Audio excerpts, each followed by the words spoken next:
Hello everyone, welcome back to the second video of the Ultimate Server Bucket Guide of Minecraftness with your host Lordly Man. That will be me. In this video we are going to cover the topic of port forwarding and Hamachi. Well, mostly port forwarding. Port forwarding as Hamachi is like that simple and requires no brain power whatsoever. It's also not very good. Good enough if you just want a very enclosed server with just you and your friends. Well, if it's just you, then you don't even need that. Well, maybe if you're playing on a different computer. Also, I did not mention that in the last video. Running a Minecraft server takes a lot of your computer. So if you do not have the RAM capabilities or the internet speed, if you tend to play with a lot of players from all around the globe, then it will just not work. On this PC that I'm currently recording from, I have 4 GB of RAM installed, which is not a lot. I plan to have more in the future. And my computer already struggles with just maintaining myself. So yeah, make sure that you have the required specifications to do so. Alright, let's start off with that simple no-brainer Hamachi. Alright, first off, open up your internet browser, web browser, Google Hamachi, bam, first link. It will be called Lomi and Hamachi. Of course, it immediately notices that I'm from Belgium and puts my language to touch. So let's see if I can. Boom! Now it's English. Now you can read. Oh. It's very easy. Just download. Yes. Okay. Damn you. Download their installer package. Once installed, it will look something like this.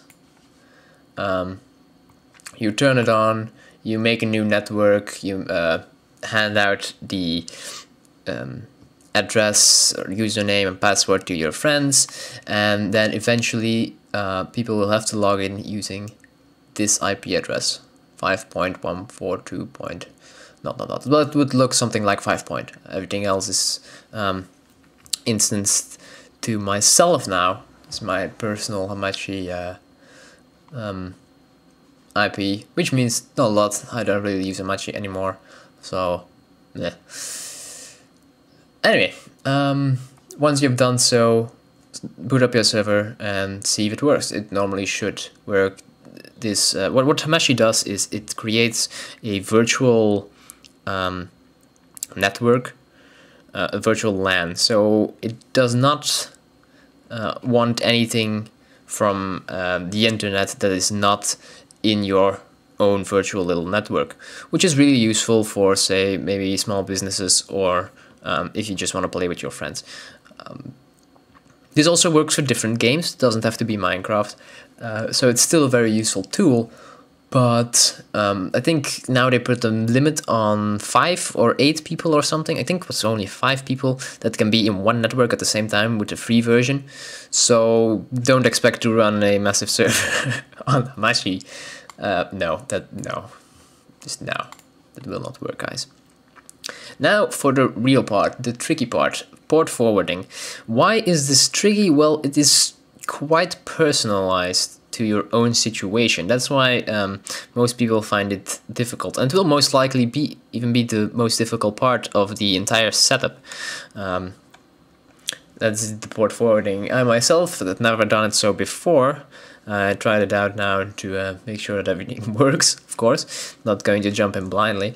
And I have to say, it wasn't all too easy. I'm going to give you some useful links at the end of the video where I got my information from. And you can find all sorts of useful tutorials there. In case you didn't find what you were looking for in this video, but I'm going to try to explain it as well as I can. Alright, first you'll want to connect to your own router. Usually this is feasible by not Google, but by going into your URL tab there and go to the default address, which is 192.168.0.1, or it can also be 1.1. Both will most likely work. Now this will bring me to my own router, which is a D-Link DIR501 version, and there are a lot of those. This is just one particular situation. There's a good chance that you'll have a different router than mine. If you want to check what type it is, I suggest, if you're like wired with cable, which you should, because wireless is, well, no, don't use wireless, use cables. If you're wired with a cable, just follow the cable and see in what machine it sticks. Usually there is a product name or code on a sticker or something attached to the device. If not, well, yeah, then you're kind of screwed. Maybe look for a manual or so, or ask someone who knows, pretty much. Now, to log into your router, because it will often be password protected, you'll have to use the username and password. The username is usually just admin, as most people do not change, and this is also not the case with my own. Then for the password, that is personal, and you'll have to ask someone the person who set it up for the password. So if you're stuck there, yeah, well, tough luck. This is some information that I might want to conceal. Now in my case, I want to go to manual setup.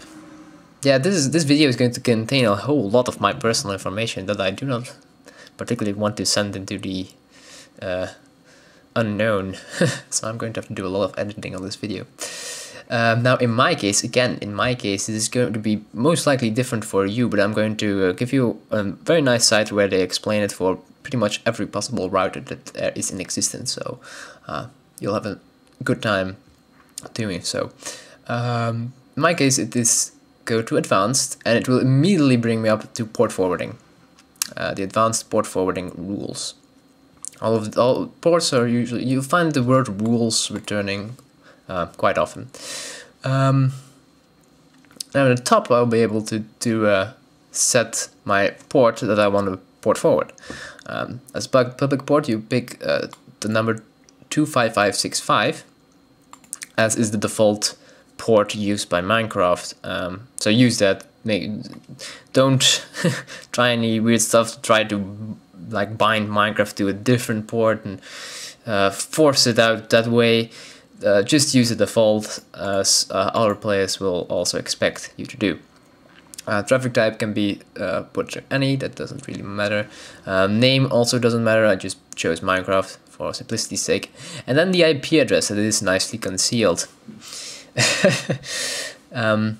In my case, my router will does dynamic IP settings. IPs are not static, they shift.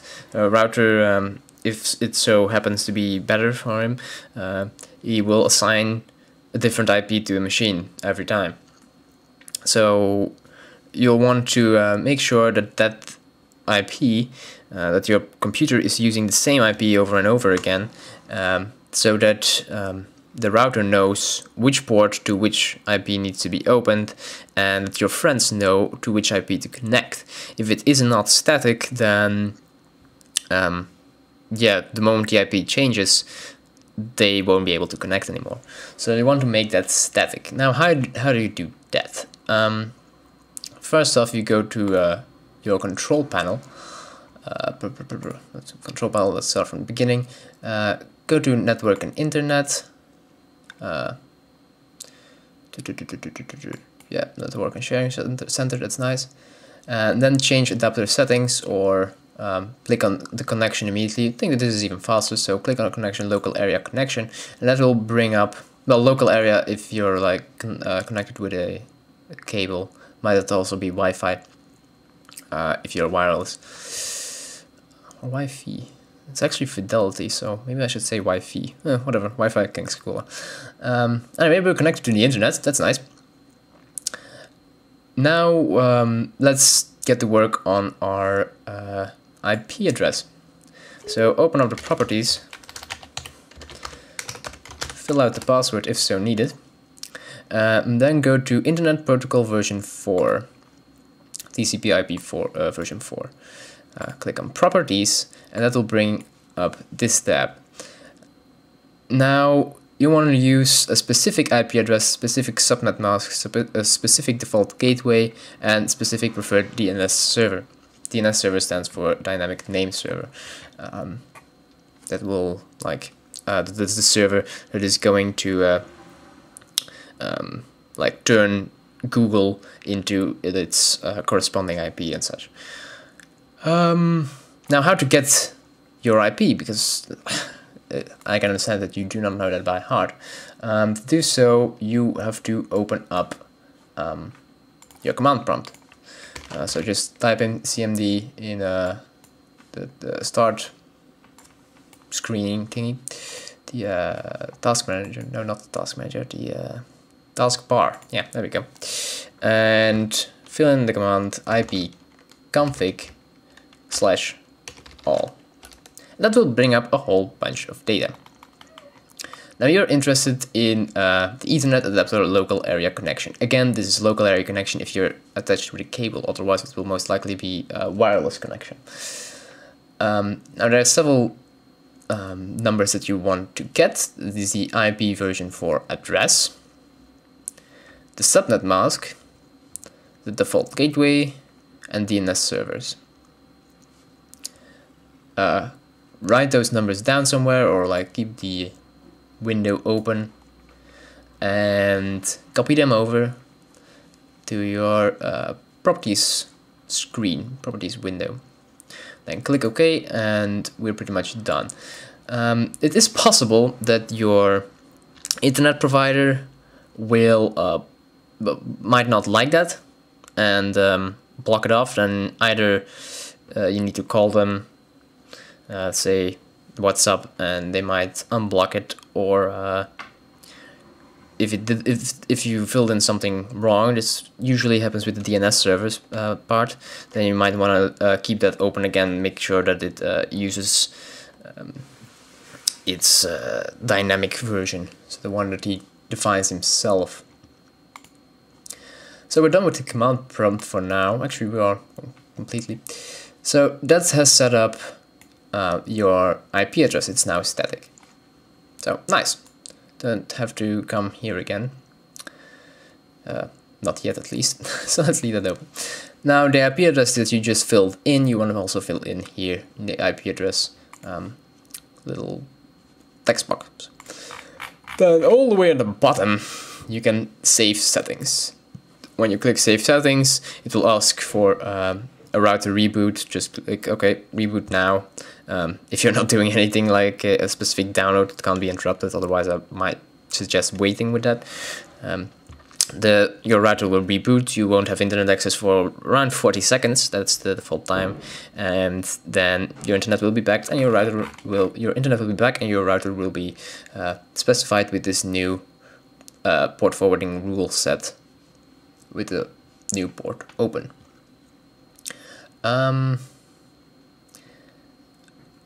When done so, most often you're already done, but yeah, not entirely.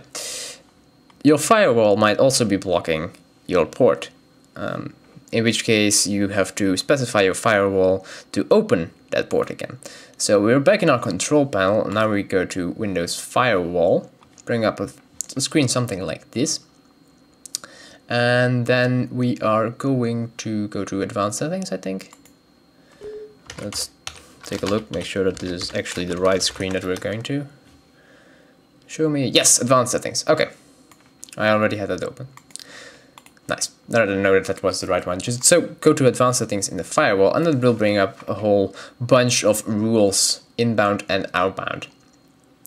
Now in both, you want to make a new rule, going to do so, but I already did so. Make a new rule. Specify that you want to make a port rule. TCP connection. Specify the local port.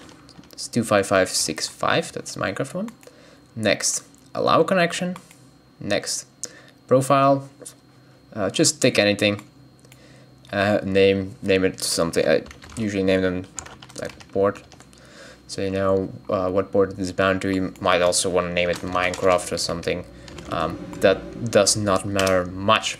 And click finish, and you should be pretty much done. You might want to check though that it's allowed to send packages. So wait, where is my port P? Why am I so bad with the alphabet? It's unbelievable. Performance. Wait, was it all the way up? No. Where did my port go to? Port. No, this is W. The letters of the alphabet. I do not see it. Where did it go? I can clearly see it here. Where did my port go? Did I override it with making the new one? I sincerely hope not. Ah, there we go. Port 25565. So, properties. You can make sure that you set everything correctly. Under advanced, I allowed edge traversal to allow inbound packets. Not sure if that is actually required. I was having some issues and I'm not sure if that actually fixed it. Let's put that back to block. It might. Yeah, I don't think you actually have to allow it. Not entirely sure. Doesn't appear to do much. So let's just ignore that. But if you have an issue, that might be the location to where the issue has arisen. And outbound rules pretty much do the same. Make a port, open it to everything, and such. And now you should have a firewall allowing port 25565 with both inbound and outbound package transferring. So now we're done with the firewall. We're done with the router. What else? Oh yeah, your IP. The IP that you put into your router is not actually the IP that other people will use to contact you. Now they have to use your external IP. A good way to find your external IP, there are several fun websites that do so. You can just like look up what is my IP, or one of my personal favorites, the fuck is my IP. What the fuck is my IP, man? And it will give you your IP that I now professionally blocked off. There are others like IP Chicken or yeah, well, can't name them all, they're so ridiculous, but that will just there are numerous ways to find out your external IP. As like pretty much every website you visit will have it, pretty much. So that's the IP that you will put into your Minecraft when you try to connect. But that doesn't look very nice, does it? So if you like say, hey fellas, wanna join me on my server? The IP is 94.1 bajillion point not something something 0.3. That's not very easy to remember, and I can tell you it's not very appealing to go to in the first place. Like, no, that just doesn't sound very professional. So let's see if we can't customize that any further. Now, besides, that IP still, your external IP still might change, and we want to keep track of these changes in a dynamic manner. So let's see if there isn't, say, a dynamic DNS service provider that is free. Well, there is one. Oh my god, how did he know? A good free one is noip.com. You get access to one domain name, I think, for free, and there are tools to make sure that everything is open and everything is up to date. So just sign up, fill out the application to sign up, to register. It's very straightforward, very easy, and eventually you come here to their client. Just click download now, install, and eventually this program will come up. No IP doc. Current version is 3.0.4 if you're wondering. Then select hosts and select the host that you supplied. In my case it was lordview and testbin.noip or no-ip.org. Save that and it will check your external IP address, link it to your DNS address, and kabam. Now you can use that address that you supplied to log into your server, which is pretty neat. It's always a lot easier to say remember YouCraft server.verygames.net compared to 94 point blah blah blah, and it looks a lot better as well. Now to make sure that everything is port forwarded properly and everything is open, you can of course just see if you can log into it. That makes sense, but there are also other websites that you can go to, like canyousseeme.org. Just specify your port. I already did it. Make sure that it is opened. There is a service there. Do have your server. I'm not sure if you need the server running. Let's just stop the server now. I had it running in the background to make sure. See if we can find it now without any service running in that particular port. No, he did not. So make sure you have your server running while you check. Otherwise it will find nothing. Which makes sense, doesn't it? Anyway, let's get the server back up and running. Boom, there we go. And